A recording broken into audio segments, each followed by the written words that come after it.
Let's go on. Okay, now, politics. Nixon, 1960, debates, and John F. Kennedy.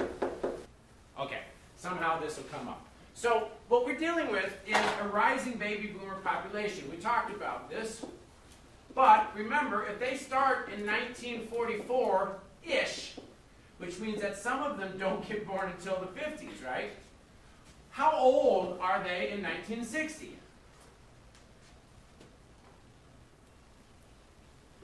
At best, what is their age? It's like 16. At worst, what is their age? Like 6, right? So they're still young. Are any of these people voting? No. What is the voting age in 1960? 21. When does this change? Not until 1972. Then we shifted from 21 years to 18. Part of the argument was, if our kids can be drafted and sent off to Vietnam and fight, then they should be able to vote. That's the argument, right? Now, we still had alcohol until 21, although not every state. Some states were 18, some states were 21. It wasn't until, if I'm not mistaken, I think it was 89, when the federal government said, we're going to pull your highway bills unless everybody has the same age. Well, that's the new argument. If you're old enough to get sent off to Vietnam, you're old enough to drink. That's right. That's now, it's kind of, but it's not working very well. What was happening is that Washington and Idaho were perfect examples. You had universities on both sides of the highway. So Washington, it was 21. Idaho, it was 18.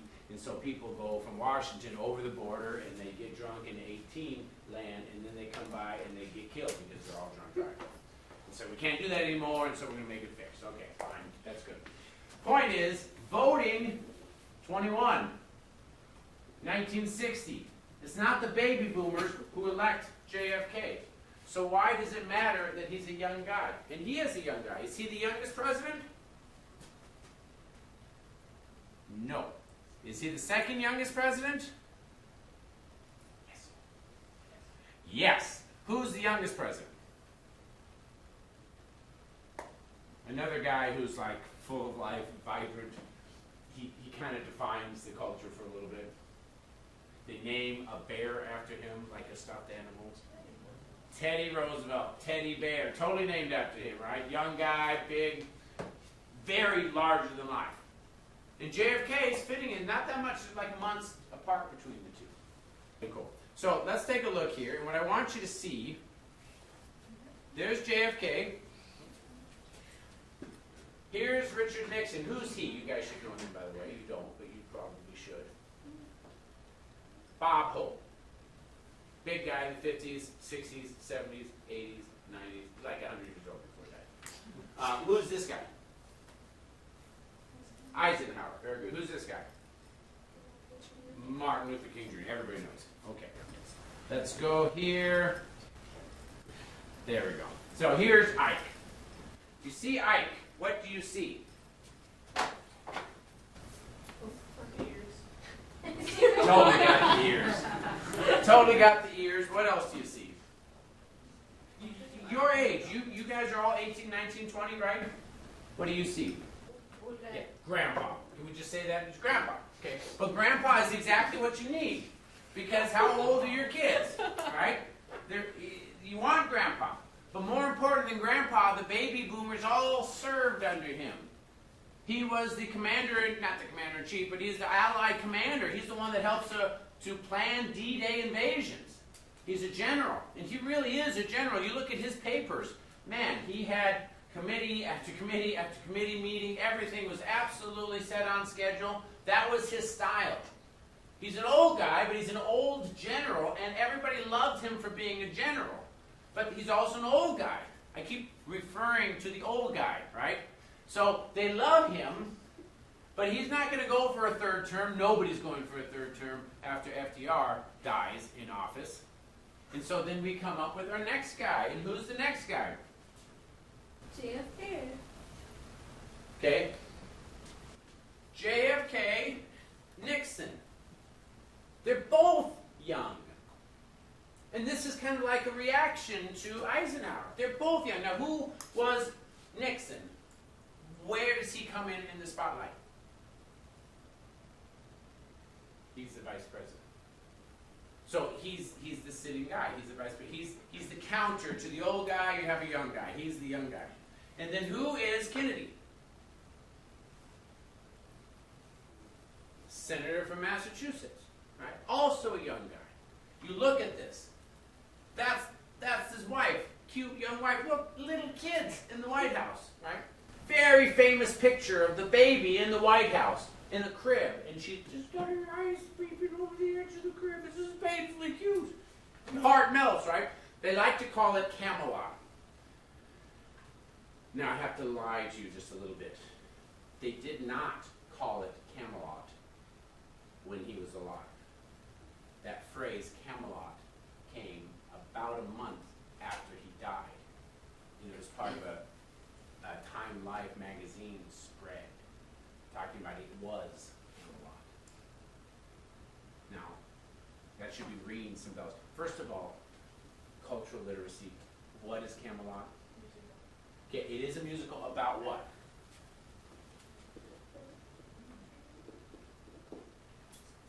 Well, it is a musical. Very famous, actually, in the late 50s, early 60s. What was it about? Anybody remember? Wasn't it a son of some kind of person Kind of. He was, what was it? Town where they were like really, like just and they had the round table? Yes. Who's got the round table? That's exactly it. Yes. Who had the round table? King Arthur, the round table. You guys all saw the Sword and the Stone with the Disney, the cartoon where the little kid goes off, he goes into all the animal shapes, he learns about justice. That's young Arthur, and then he gets to be old Arthur. And he's around the round table. He's the source of all justice. And they live in Camelot. Okay, so when they're talking about Camelot, they're talking about kind of like a young king, but a young, just king. But as I mentioned, they don't use that phrase when Kennedy is in office. This is a really big thing to catch.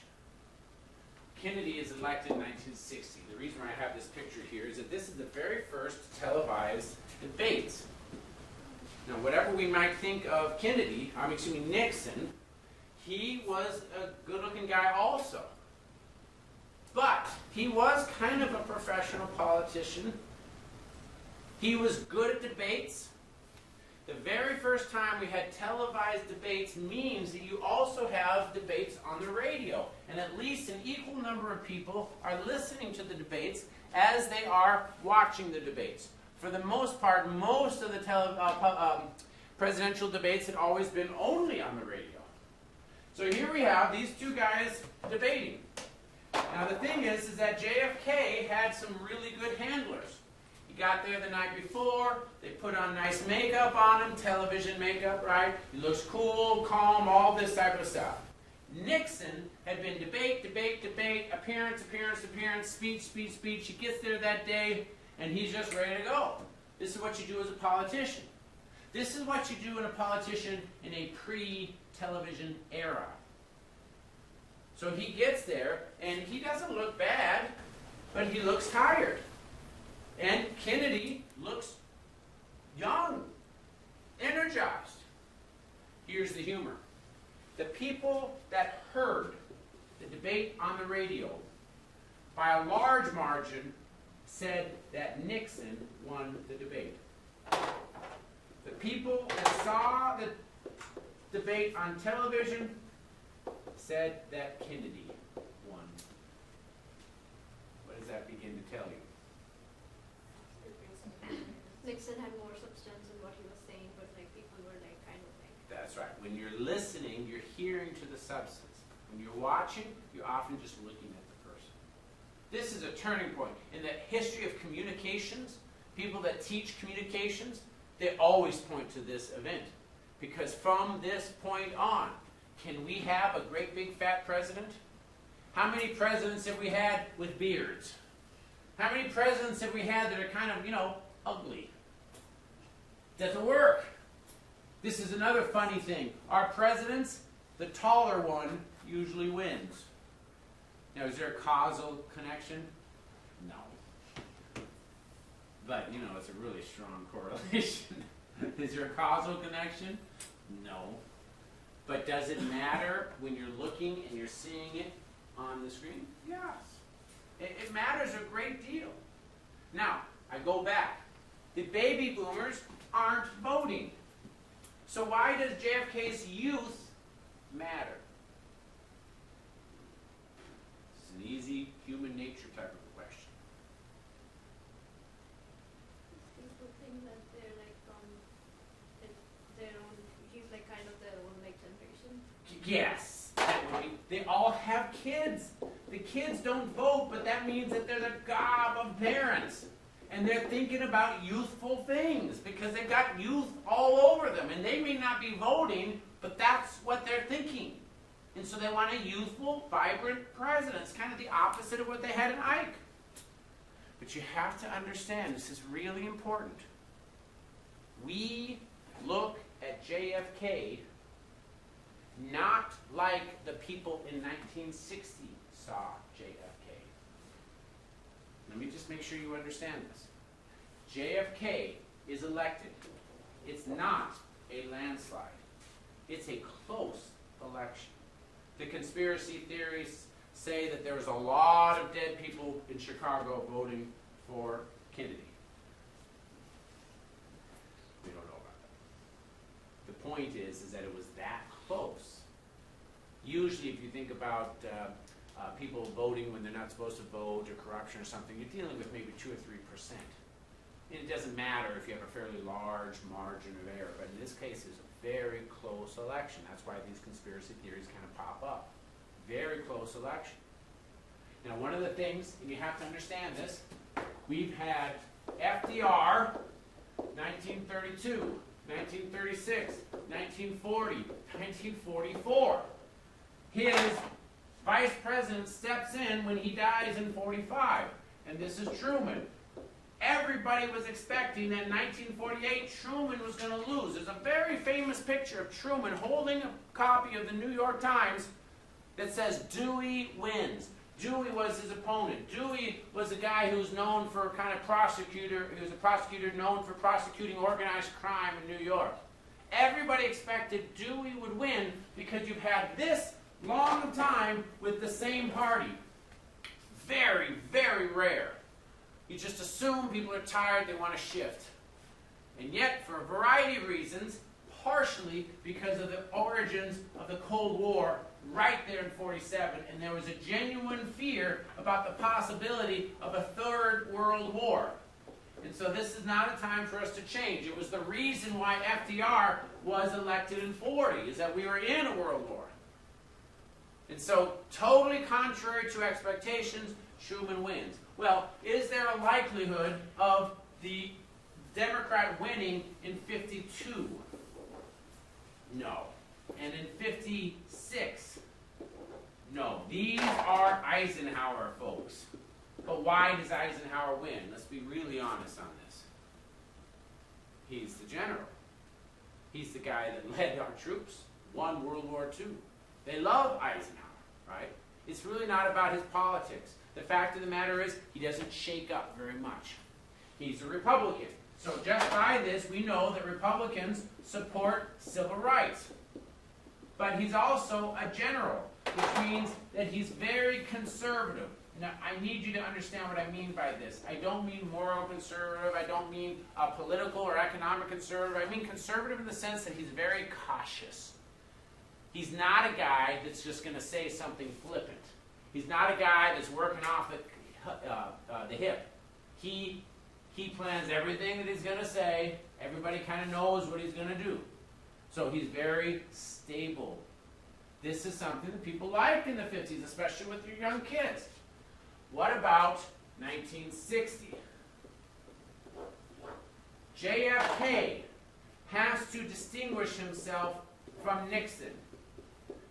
I don't want to get too much into politics, but we mentioned this. FDR was a watershed moment in terms of politics. Prior to FDR, when we go back to Hoover, we go back to Coolidge, we go back to Harding, we go back to all the Republicans before then, the general expectation was what for federal action? Terrible way of asking that question. How did we define reform prior to FDR? Restraint. What does FDR do that totally transforms us? Action. And it's a transformation. It's partly as a result of the Great Depression. It's a New Deal. Action. Reform is action. We're going to do something. Well, he's acting. Now, he's not acting as much as some other later presidents, but he is. It's a change. Truman doesn't change this. And let's be honest, nor does Eisenhower. And so as a result, in 1960, what you have are two candidates. Nixon, who's basically the same as Eisenhower. But really, is Eisenhower really that different? He's different in terms of the fact that he supports civil rights, but is he that different from Truman? He's a general, but is he that different politically in terms of his ideology from Truman? The answer, no. Well, what about Kennedy? Kennedy is the same party as Truman. So how do you distinguish between those two characters? One of them has to change. Who does it? Kennedy. This is totally going to go against what you think you know about Kennedy. Okay? I say Kennedy, you say civil rights. But we already mentioned this. The Republicans supported civil rights. The Democrats did not. And that's because the Democrat base, their main constituency base, basically since before the Civil War, was the South plus whoever else they could get. Remember, this was the big election of 1896. They were hoping that it could be the South plus the farmers. Didn't pay a lot. The Republicans got the urban vote. But FDR is able to kind of bring in a lot of this urban vote. Nevertheless, it's still the South plus whoever else. That's their constituency. So when JFK gets elected, can he be a champion for civil rights? No. He's from North, personally. Does he support civil rights? Yes. But let's be even more honest. Since World War II, really? What is the country's position on civil rights? Just as a generalization of society at large. Are we all a bunch of racists? I know you sociologists will say that we're still a bunch of racists. Throw all that stuff out. Historically, fighting against Hitler, are we for segregation or against it? Against it.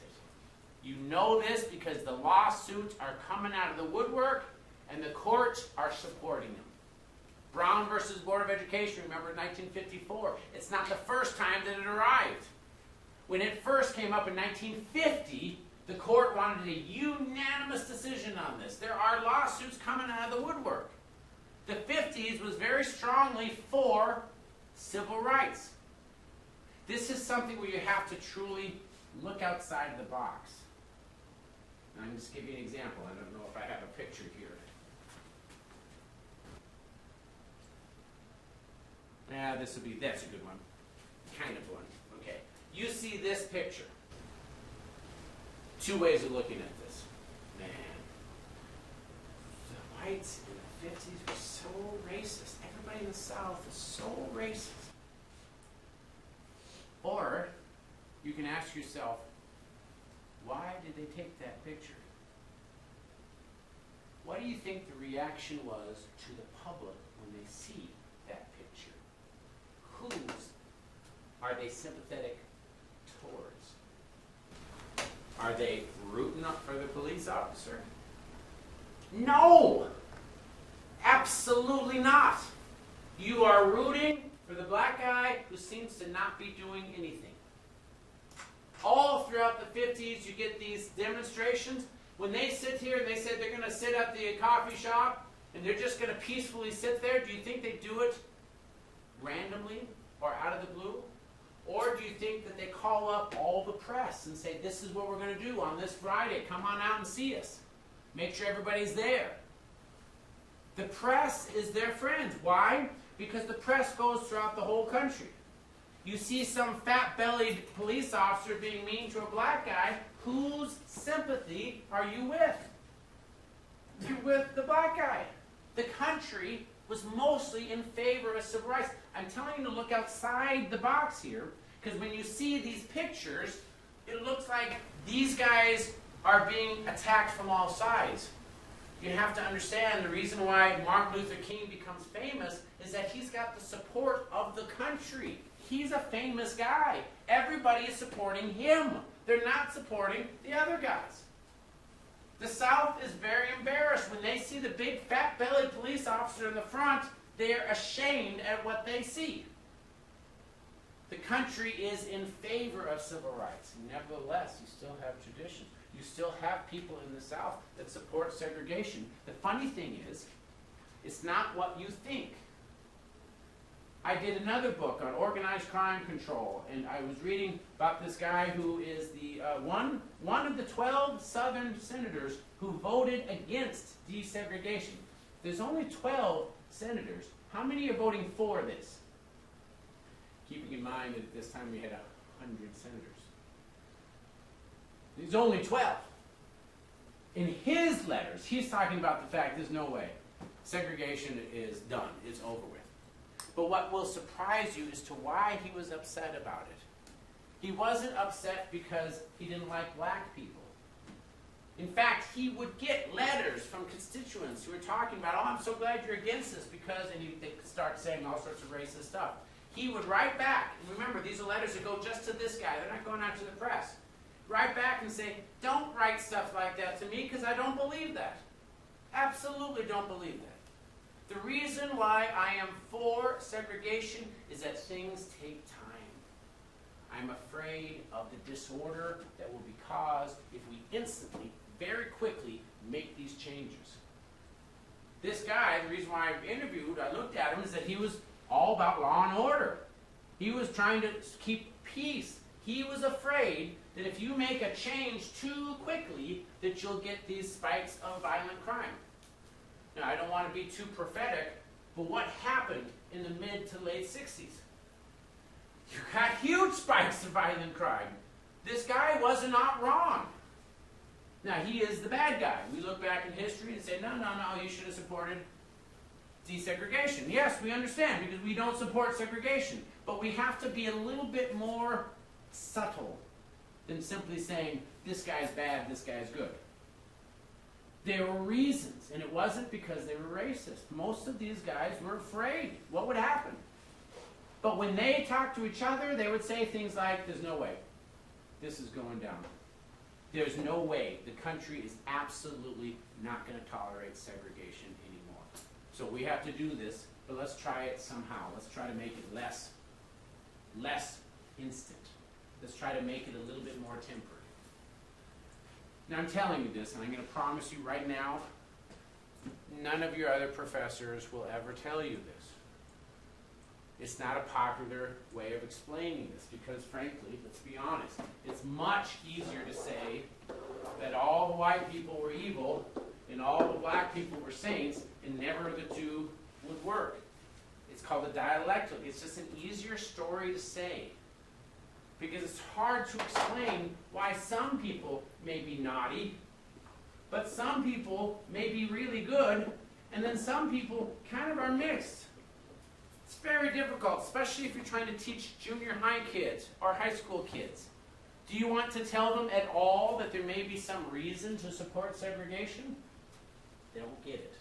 And they're too young. We don't expect them to get it. But you guys aren't 14, 15 years old. You guys are adults. You can handle this subtlety. The reason why I'm making this explanation is that the country really is in favor of civil rights. And that's why JFK was such a difficult position. Because, of course, he personally, absolutely in favor of civil rights. But his Democratic base is the South, and the South officially was still in favor of segregation. What you have to realize, all these photos of the big-bellied police officer beating on folks makes all these politicians want to change. But they've always voted this way. It's hard to change. And so, of course, what do the Republicans do? They submit civil rights bills as often as they can. They submit it as soon as JFK got elected. Very instantly, they do a civil rights bill in 1960 because they know, what does JFK have to do? He has to not support it, even though personally he absolutely does support it, but he can't officially support it. The reason why I'm mentioning this is that in our brain, what we think of JFK was not something that you would have seen in 1960. JFK was trying to be different. He just ignored the issue of civil rights for the most part. What he was trying to do was be different than Eisenhower and Truman and FDR. He was actually fiscally conservative. This was different. It was really different. He wanted to lower taxes. He wanted to cut spending. He wanted to make the country basically friendly for businesses. This is not what you think about JFK. Why not? JFK is elected in 1960. He represents youthfulness. It is a shock when he is assassinated. And it's more than just the fact that our president is killed. He's young. Look at the wife. Look at the kids. Truly, Democrat or Republican, the country is heartbroken as a result of the assassination. It's hard to explain this. Absolutely heartbroken. And he represents an image. That's why this concept of Camelot instantly sold. This was not created by the politicians. It was created by a magazine who does this big article on Camelot, and the country absolutely eats it up. Because that's what they want to remember JFK as. He's the young King Henry, or King Arthur. He's the just. He's got all these things. Everything we think of, we want. Okay, so he gets killed in 1963. He is on the campaign trail.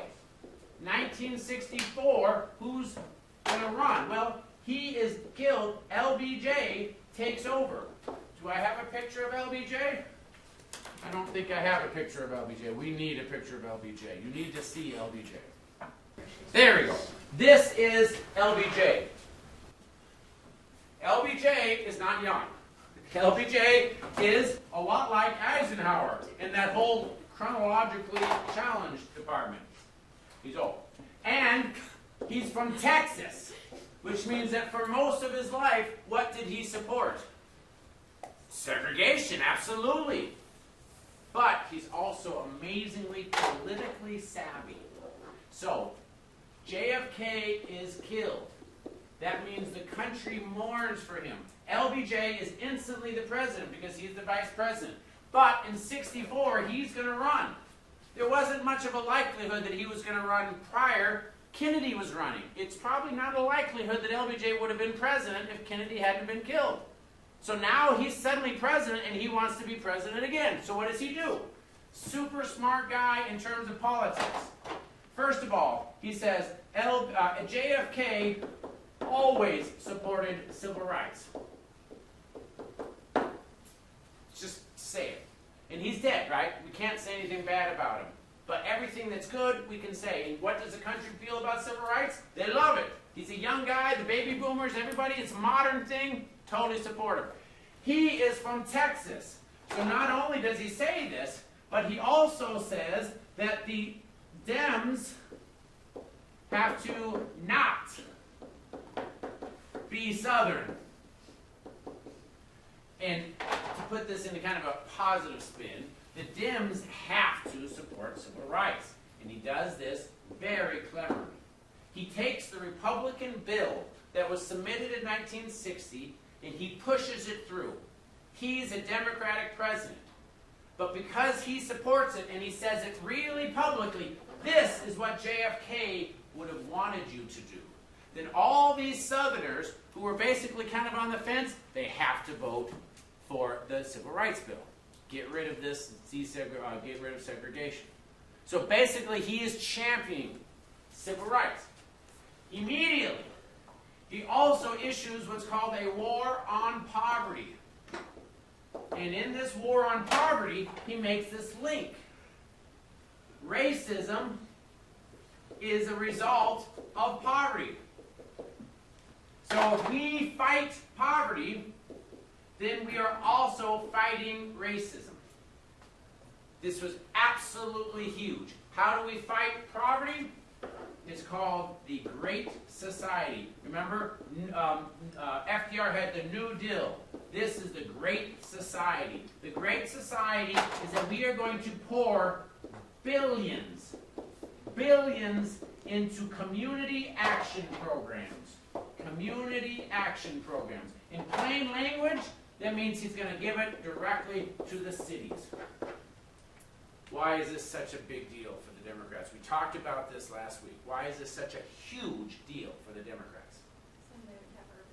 That's it. He shifted the Democratic constituency, no longer tied to the South, it's now tied to the urban vote. One fell swoop. Hugely popular. And let's just take a second on this. When he's making this great society, what can the Republicans say about this? Do they vote against his Great Society bill? No! Who's against fighting poverty? Nobody! Who's against fighting racism? Nobody! And so basically he's using the death of JFK to sweep in this huge transition. And it works. Wildly popular, in fact, so popular that people in the news, in the press, were actually publishing, this is the death of the Republicans, they'll never come back again. Now let's really be honest, right? Let's really be honest. If this was a monkey, if this was a high school kid, if this was anything in 1964, are they going to win this if they're a Democrat? Yes. Because the country is so upset about the loss of JFK, they're going to support whoever his replacement is. But LBJ does take advantage of that.